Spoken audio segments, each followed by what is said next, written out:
Everyone, good morning. কেমন আছো? আমিও মোটামুটি ভালো আছি। তো এখন ঘড়িতে বাজে 10টা 20। তো আজকের ব্লগটা 10টা 20 থেকে স্টার্ট করলাম। তো আমার প্রতিটা ব্লগে কিন্তু একটু এখানে ওখানে যাচ্ছি বলেই করা হচ্ছে, ঘরে থেকে না সময় হচ্ছে না। অ্যাকচুয়ালি যাচ্ছি কাঁচরাপাড়াতে, দাদার কিছু কেনাকাটি আছে। পুজোর সময় একদম পুজোর মধ্যে এসেছিল, ওখান থেকে কিছু কেনাকাটি করেই এসেছিলো। তো এখানে কিছু কালেকশন এখান থেকে নিয়ে যাবে। আর আমাদের এই দিকটা না, এই জায়গাটা আমার না ভীষণ ভালো লাগে, এতটা সুন্দর লাগে। এখানে দাঁড়িয়ে অনেকগুলো ছবি তুললে কিন্তু দারুণ আসবে। এই যে তোমাদের সাথে গল্প করতে করতে চলে আসলাম কাঁচরাপাড়ায়। তো কাঁচরাপাড়ায় ওই দিকটার মনে হয় কাজ হচ্ছে, তো তার জন্য আমরা এই সিঁড়িটা নতুন করার থেকেই মানুষের অনেকেরই সুবিধা হয়েছে। না হয় একটা পেছনে একটা ওই সামনে পড়তে বলে খুবই সমস্যা হতো।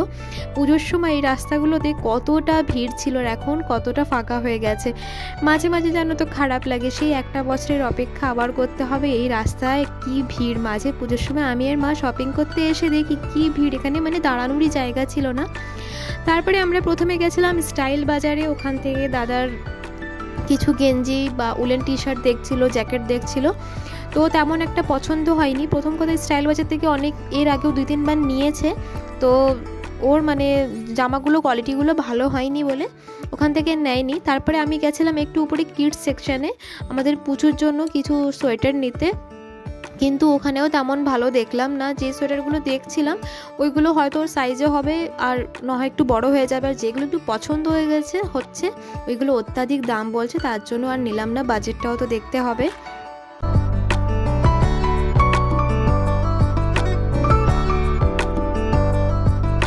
স্টাইল বাজার থেকে বেরিয়ে চলে এসেছিলাম এক্সপ্রেস বাজারে দেখি কিছু পাওয়া যায় কি না।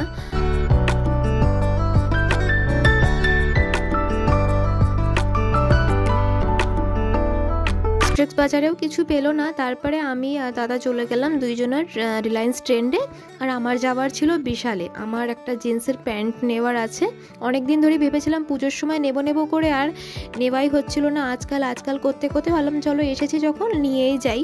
তো এসেছিলাম আমরা বিশালে কিন্তু আমার জামার কালেকশানগুলো খুবই ভালো লাগে, কিন্তু আমি 1-2 বার নিয়েছিলাম। একটু জামাগুলো একটু মানে কোয়ালিটিটা তেমন একটা ভালো লাগেনি। কিন্তু একটা বেশ কমাস আগে আমি একটা কুর্তি নিয়ে গেছিলাম, ওইটা কিন্তু ভীষণ ভালো ছিল। 1-2 কাপড় আমার তেমন একটা ভালো হয়নি, আর একটা কাপড় নিয়েছিলাম ভীষণ ভালো হয়েছিল। সেখানে গিয়ে আর ভিডিও করার তেমন একটা সময় পেলাম না, 1-2 ক্লিপ তুলে নিলাম। এখান থেকে আমি একটা টপ দেখছিলাম, তো টপটা আমার তেমন পছন্দ হয়নি। জাস্ট জিন্সটা নিয়ে আর পেমেন্ট করে এবার আমরা যাচ্ছি আবারও স্টেশনের দিকে। স্টেশনে একটা দোকান আছে, মানে পুরোটাই জেন্টস, মানে ছেলেদের সমস্ত কিছু পাওয়া যায়। তো ওখান থেকে এবার দেখা যাক দাদার কিছু পছন্দ হয় কি না। ও চলে গেল ওইদিকে, আমি এসেছিলাম একটু মুদিখানার দোকানে। আমার কিছু ফুড কালার চাই আমার কুকিং চ্যানেলের জন্য। একটা ফুড কালার আমাদের শিমুরালিতে আমি যে কালারগুলো খুঁজছি সেই কালারগুলো আমি পাচ্ছি না। তো এখানে আমি যখন কালার পেলাম তো ভাবলাম এখান থেকে আমি 4-5 রকমের কালার নিয়ে যাব। কালার নিয়ে আসলাম মিওমোর। ওই যে আমাকে মিওমোর টানে, আমি ভাবি যাব না, কিন্তু তাও আমাকে টানে। এখান থেকে আমি নিয়েছিলাম 1 কাপ কেকগুলো, পেস্ট্রি নিয়েছিলাম, আর 2টো চিকেন 65 আর 2টো চিকেন প্যাটিস নিয়েছিলাম। ভাবি নিজেকে না ডায়েট করতে হবে, কিন্তু এরা আমাকে করতে দেয় না। এদের দোষ, আমার কোনোই দোষ নেই। তো এখান থেকে আমি নিয়েছিলাম। এত সাজিয়ে রাখে না, ভাবি যে না খাবো না, ভাবি না খেয়ে নিই, তারপরে না হয় কালকে দেখা যাবে। তো এই যে প্যাকিং করিয়ে চলে আসলাম স্টেশনের দিকে। দাদার কেনাকাটি হয়ে গেছে, আমরা কিনেছি সেটা দেখালাম না। তো এই যে এদিকে আমার ট্রেনও চলে এসেছে, ট্রেনে উঠে গেছি। এবার বাড়ির দিকে রওনা দিয়ে যাক। ট্রেনটাও ফাঁকা ছিল। আমি দেখো এই 3টে কালার কিনেছি, একটা গ্রিন হচ্ছে, একটা অরেঞ্জ আর একটা রেড নিয়েছি। তো আজকের ব্লগটা এখানেই শেষ করব। নতুন একটি ব্লগ নিয়ে আবার দেখা হবে। আসি তাহলে, ভালো থেকো, সুস্থ থেকো, টাটা।